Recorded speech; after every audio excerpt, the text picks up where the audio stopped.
All right, welcome on board. My name is Rida Chebet Karing. President William Ruto has pledged to build on the foundations laid down by his predecessor, Uhuru Kenyatta, with his Tanzanian counterpart, Samia Suluhu, in improving ties between the two countries. The head of state spoke to Tanzanian media on Monday, shortly after holding bilateral talks with President Samia at the Tanzanian State House. The bilateral discussions, according to President Ruto, were centered on enhancing ties between Kenya and Tanzania, including ways in which the two nations can gain from removing trade restrictions. According to President Ruto, the first order of business once his cabinet is sworn in will be figuring out how the remaining 14 trade restrictions between Kenya and Tanzania can be lifted. Millicent Luamba is on that story.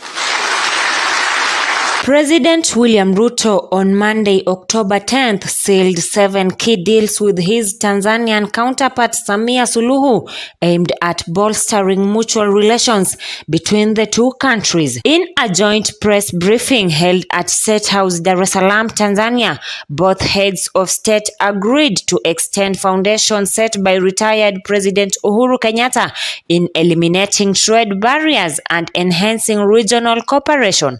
Na tumetaka mawaziri wetu wa sekta ya biashara na uwekezaji wakutane kwa haraka kufanyia kazi vikwazo 14 ili tuwe na uhuru mpana sasa wa kufanya biashara. When you and President Kenyatta were working on these barriers that were barriers to trade, many people thought it would benefit Kenya. But today, it has benefited Tanzania more than Kenya. And we are very happy as the people of Kenya that the old feeling that Kenya was benefiting more than Tanzania from trade has now changed.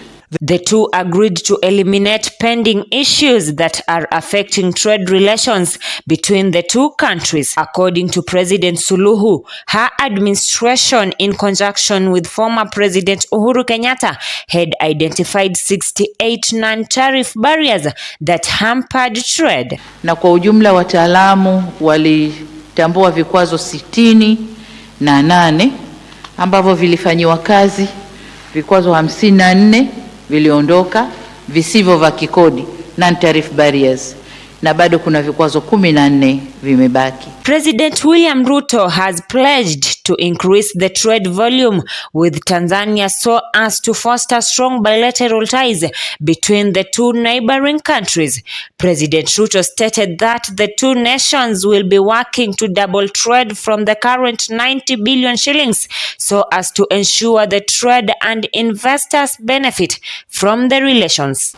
That increase in trade benefits everybody. And I have come here to underwrite that increase in trade is where we want to go.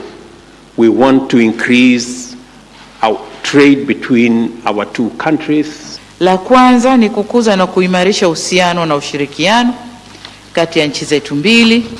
Kama mnavyoelewa, Tanzania na Kenya tuna mpaka mkubwa, watu wetu wanashirikiana, watu wetu ni ndugu, biashara zinakwenda, mambo yetu ni mamoja, kwa tumekubaliana kukuza na kuimarisha uhusiano na ushirikiano. The head of state mentioned that trade cabinet secretaries between the two nations alongside other officials will be having a meeting to iron out 14 trade barriers that have stifled operations between the two states. President Ruto outlined that the remaining barriers have locked trade between the two nations in the East Africa region. Tumeshakubaliana pia mambo ya kupigana na ugaidi, human trafficking, truck trafficking, and the rest of the transboundary crimes that are making our region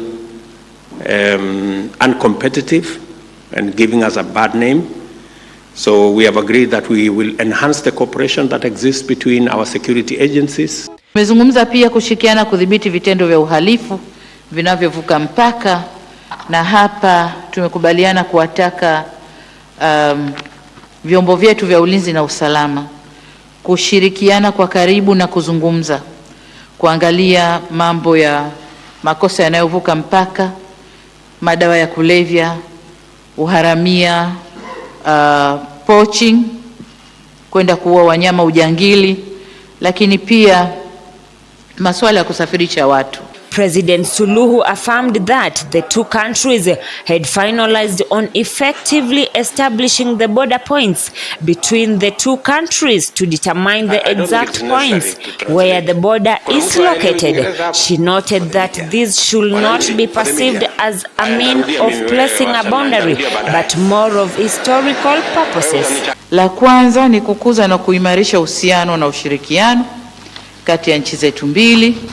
Kama mnavyoelewa, Tanzania na Kenya, ukiacha mipaka ya kiutawala, lakini mambo mengine tuko wamoja. Tuna mpaka mkubwa, watu wetu wanashirikiana, watu wetu ni ndugu, biashara zinakwenda, mambo yetu ni mamoja. Kwa tumekubaliana kukuza na kuimarisha uhusiano na ushirikiano. The two presidents agreed that they will expedite the process of constructing 100 billion shillings gas pipeline from Dar es Salaam to Mombasa. President Ruto praised the establishment of the East Africa One Area Network, a network that will enable people to easily communicate in a more affordable manner, bridge barriers, enhance trade and build relations. He added that the deal was in its final process with Rwanda, South Sudan and Uganda included in the plans. Ruto hailed Tanzania for ratifying the network, pointing out that the only part remaining was its operation.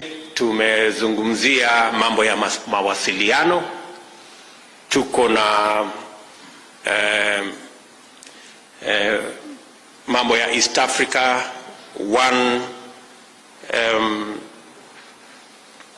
One Area Network. Tulishakubaliana na Rwanda, Tanzania, Kenya, South Sudan pamoja na Uganda. And I want to congratulate the government of Tanzania for ratifying the One Area Network, and now it's remaining the operationalization of that One Area Network. I have requested Her Excellency the President to expedite so that the people of Kenya and the people of Tanzania can engage, can work together, can talk more, can do business more, and we can expand our relationship better. Tunaamini ya kwamba katika kuendeleza mambo ya mawasiliano, biashara itaongezeka, undugu utaongezeka, ushirikiano utaongezeka, na nchi zetu zitafaidika na wananchi kuweza kuwasiliana kwa njia ya rahisi na vile vile kwa gharama ya chini. It is very important that communication is affordable, because that's the only way goods, services and people can not only engage but also move, and we can be able to trade more, and we can be able to do business more, and we can be able to build also the people-to-people relationships. Millicent Luamba, Maisha Prime News, Maisha Television.